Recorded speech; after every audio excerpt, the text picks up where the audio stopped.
Sandy, the Thomsons have had horses here at Lambden for I don't know how many generations, but 100 years next year. Unbelievable. And was it your grandfather actually bred a horse, Mac Moffat, who was second in a couple of Grand Nationals? He was, and he sold him because he thought he was too much of a liability. And that was sort of the start of a great line that we had. Half-Awake, who won the Greenall Whitley trial, as it was then, which is now the Grand National trial, and Border Rag, were two of his better horses. Border Rag just beaten by Willie Wumpkins in the novice hurdle at Cheltenham. Yeah. Of course, you've moved things on a bit and modernised, particularly the stabling area. But what are the numbers like now? Yeah, we're up to just over 50, so very happy. There's always room for a few more, but it's a number I think we're comfortable with. And we've had a look through the facilities, and you were just saying it's unusual for us to see horses on the grass gallops at this time of year. Yeah, it's been an extraordinary year. I mean, we didn't get on them till about November, onto the grass, and here we are still on it in January. And it's a searching all-weather gallop. Would that explain why the Thomson horses are so fit and they never seem to stop at the end of the races? I wouldn't say so. I don't actually think it's that severe, the all-weather, and I think we would like to extend it slightly, but we don't own the land, so we slightly, without the grass, we struggle to get them wound up first time, but once they've had a race, we're very happy with the facilities we have. And generally, what are your training methods? Do you keep them busy on the gallops? Do you leave that bit to work on? What's your secret of success? I don't know how busy we are. I mean, I've never been because I played rugby. I never went and worked for in another yard. So it's all just been what we've always done here, and what Dad did, and then obviously we've adapted as we've introduced other facilities. Mm-hmm. You talk of the rugby career.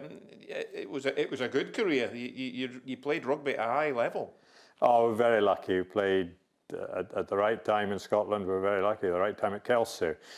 Kelso for, in those day and ages, people can't quite comprehend. The young can't comprehend, how the game was, and basically it was all very town-based and locally based. There was one or two people, came into the team, but basically they were all people from the Kelso area. And for a small place like Kelso to produce the team, for the years that I was there was, very fortunate. And yeah, we had a lot of fun, a lot of success, and it led to other things, taking a lot of the players' careers further to Scotland and beyond in some cases. And as far as your training career is concerned, are you a man that has ambitions? Do you set targets? Any particular races you'd like to win? Do you have a number do you like to train winners of each season?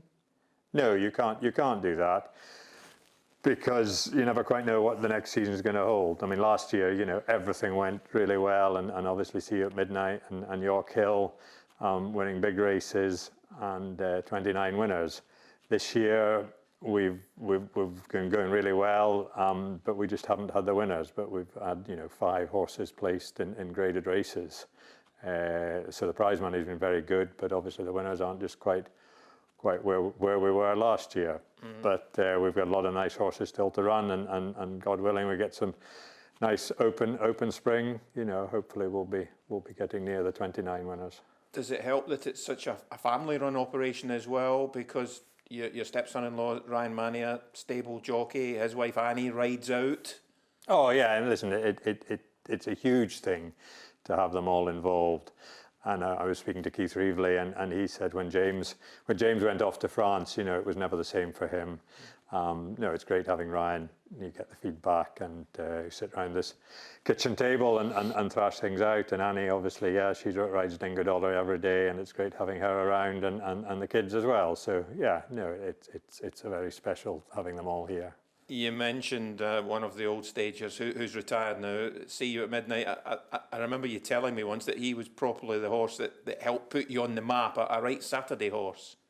He was, we started off, and we hadn't been going anywhere really, and we had the odd winner here and there, and he came along, and we had 2 wonderful days. Seldom in won the bumper at Newcastle, and Seeyouatmidnight then beat one at Hexham the next day.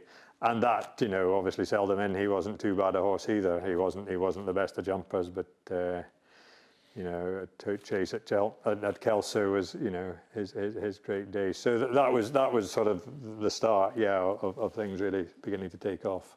Yeah, a great memory, that New Year's Day of Midnight winning the Dipper Chase at Cheltenham, Sandy.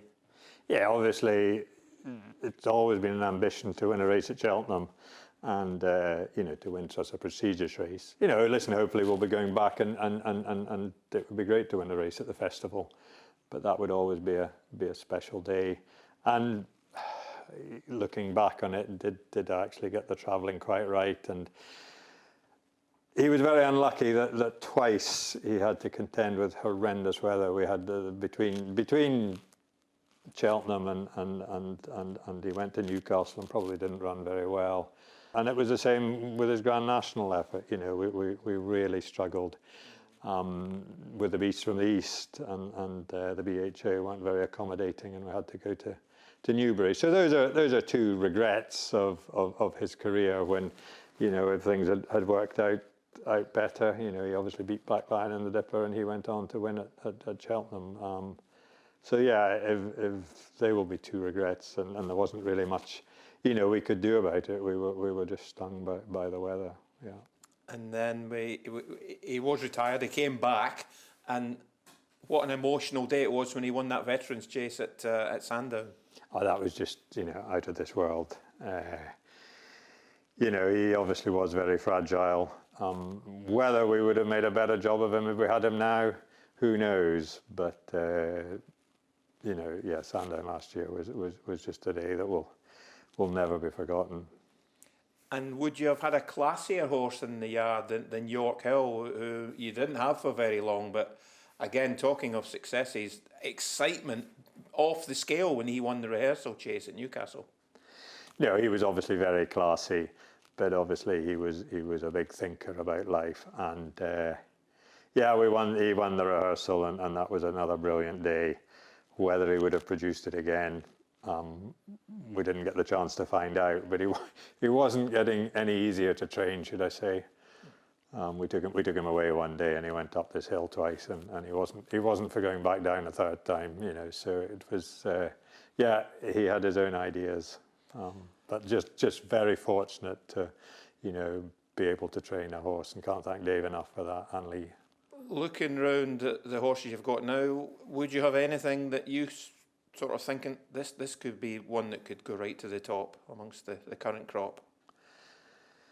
We've just looked at some nice horses. You know, Empire Steel, you know, I don't think we've really, you know, got to the bottom of him. Bass Rock, Hill 16, you know, those are three that you know, we're not sure just how good they might be. And of course Dingo Dollar will take his chance in the National, and he'll definitely stay. Just needs to, you know, as long as he jumps, you know, I think he could have a great chance.